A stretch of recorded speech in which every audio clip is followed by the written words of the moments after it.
নমস্কার বন্ধুরা, আমার চ্যানেলে আপনাদের সকলকে স্বাগত। সন্ধেবেলা বা বিকালে স্ন্যাক্সের জন্য এরকম একটা রেসিপি আপনারা খুব সহজেই বানিয়ে নিতে পারবেন। বাড়িতে যদি চিকেনের সলিড পিস থাকে তাহলে সেগুলো দিয়ে খুবই সহজে বানিয়ে নেওয়া যায়। এখানে চিকেনটাকে আগে আমি লেবু রস দিয়ে ম্যারিনেট করে রেখে দিয়েছিলাম বেশ কিছুক্ষণ সময়।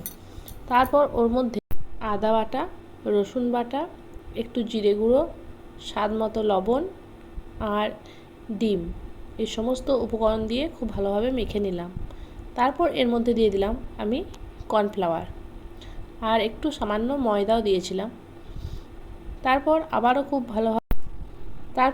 আবারও খুব ভালোভাবে সমস্ত উপকরণ দিয়ে ভালোভাবে মিশিয়ে নিলাম। এইভাবে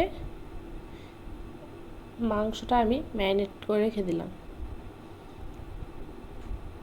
সন্ধ্যার টিফিনের জন্য খুবই দুর্দান্ত একটা রেসিপি, অবশ্যই বাড়িতে ট্রাই করে দেখবেন আর কেমন হয়েছে কমেন্ট করে জানাবেন। এখন একটা কড়াই গরম হতে দিয়েছি আর তার মধ্যে দিয়ে দিলাম এখানে রিফাইন অয়েল। তারপর তেলটা যখন গরম হয়ে আসবে চিকেনের টুকরোগুলো একটা একটা করে আমি এর মধ্যে দিয়ে দেব। এটা অনেকটা পকোড়ার মতো করে আমি ভেজে নিচ্ছি। তো এভাবে প্রত্যেক কটা চিকেন আমি খুব ভালোভাবে ভেজে নেব। একদিক ভাজা হয়ে গেলে আমি উল্টে পাল্টে আরেক দিক ভালো করে ব্রাউন ব্রাউন কালার করে ভেজে নেব। আর জালটা একদম মিডিয়াম টু লো ফ্লেমে রাখতে হবে, তাহলে বেশ কিছুক্ষণ সময় নিয়ে ভাজলে একটু মুচমুচে স্বাদটা আসবে।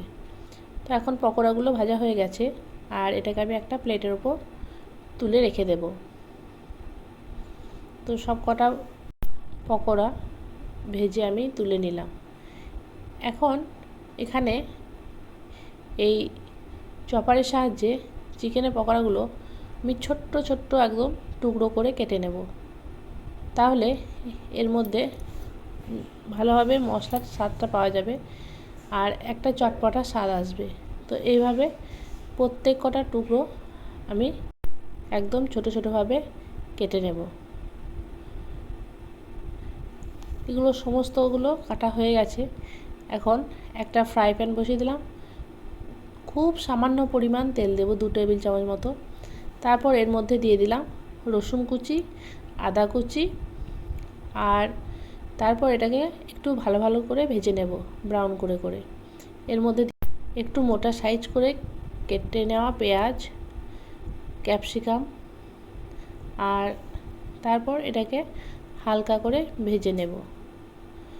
একটু সামান্য মিষ্টি দিলাম আর দিয়ে দেব স্বাদ মতো লবণ। খুব বেশি ভাজবো না, তাহলে টেস্টটা নষ্ট হয়ে যাবে। দিয়ে দিলাম কাঁচা লঙ্কা, তারপর দিয়ে দিলাম সয়া সস 1 টেবিল চামচ আর দিয়ে দিলাম টমেটো কেচাপ। এখন খুব ভালোভাবে এটাকে মিশিয়ে নেব। এটা যখন ভাজা ভাজা হয়ে যাবে উপর থেকে দিয়ে দিলাম একটু লেবুর রস আর দিয়ে দেব একটু গোলমরিচ আর বিট লবণ। তো এটাকেও খুব ভালোভাবে মিশিয়ে নেব।